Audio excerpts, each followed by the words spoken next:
श्री गणेशाय नमः। हरे कृष्णा, राधे राधे। मैं कुसुम सिंह छत्राणी आप सभी का अपने चैनल शिव शक्ति में हार्दिक स्वागत करती हूँ। आज मैं आप लोगों को शिव महापुराण के सती खंड के 37वां अध्याय की कथा सुनाने जा रही हूँ। वीरभद्र द्वारा दक्ष का सिर छेदन।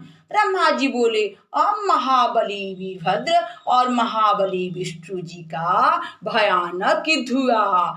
इंद्रादिक समस्त देवता विष्णु जी के साथ हो वीरभद्र के गणों के साथ युद्ध करने लगे। भगवान विष्णु ने अनेक आयुधों से अत्यंत भयंकर संग्राम किया। भैरवादिक गण उनके साथ युद्ध कर रहे थे। भगवान विष्णु भी लौट लौट कर उनसे लड़ रहे थे। वीरभद्र और विष्णु भगवान का रोमहर्षण युद्ध हुआ। विष्णु जी के शरीर से उनकी योग बल द्वारा शंख चक्र गदा धारण करने वाले असंख्य वीर प्रकट हो शस्त्रों को धारण किए वीरभद्र के साथ युद्ध कर रहे थे। परंतु युद्ध के ही क्षणों में वीरभद्र ने भगवान शंकर का स्मरण कर सबको अपने त्रिशूलों से मारकर भस्म कर दिया। विष्णु जी के भी वक्षस्थल स्थल में त्रिशूल मारा। इससे भगवान मूर्छित हो पृथ्वी पर गिर पड़े। फिर उठकर चक्र ले उसे मारने दौड़े, परंतु वीरभद्र ने अपने अद्भुत तेज से चक्र को वहीं रोक दिया। वह विष्णु के हाथ में ही रह गया।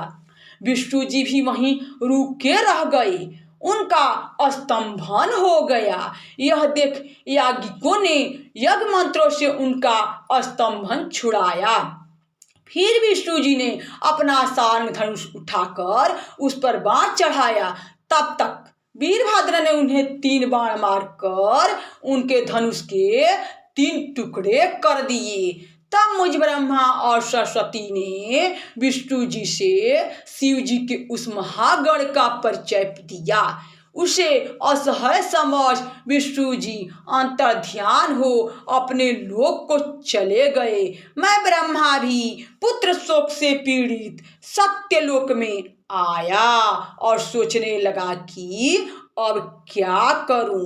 तब मेरे और विष्णु जी के चले जाने पर वीरभद्र ने सबको जीतकर मृग रूप धारण कर भागते हुए यज्ञ भगवान को पकड़ा और उनका सिर काट डाला तथा प्रजापति धर्म कश्यप और अरिष्ट नेमि आदि मुनियों को पकड़कर उन्हें लातों से मारा। फिर उस प्रतापी वीरभद्र ने देव माता सरस्वती की अपने नखों के अग्रभाग से नाक काट ली और अन्य देवताओं को भी पृथ्वी पर पटक पटक कर मारा। मणिभद्र नामक प्रतापी गण ने भृगु जी की छाती पर पैर रखकर उनकी दाढ़ी उखाड़ ली। पूषा शिव जी के शापित होने पर हंसे थे। इससे चंड ने बड़े वेग से उनका दांत उखाड़ लिया।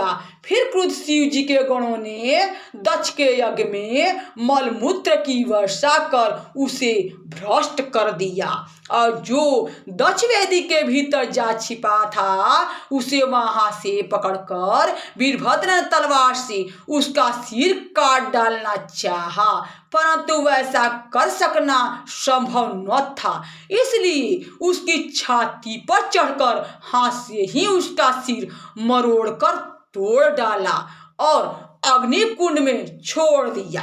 उस समय विजय लक्ष्मी को प्राप्त करने वाले वीरभद्र पर स्वर्गीय पुष्पों की वर्षा हुई और शीतल सुखदायक वायु तथा आकाशवासी देवताओं ने नगाड़े बजाकर उसे प्रसन्न किया।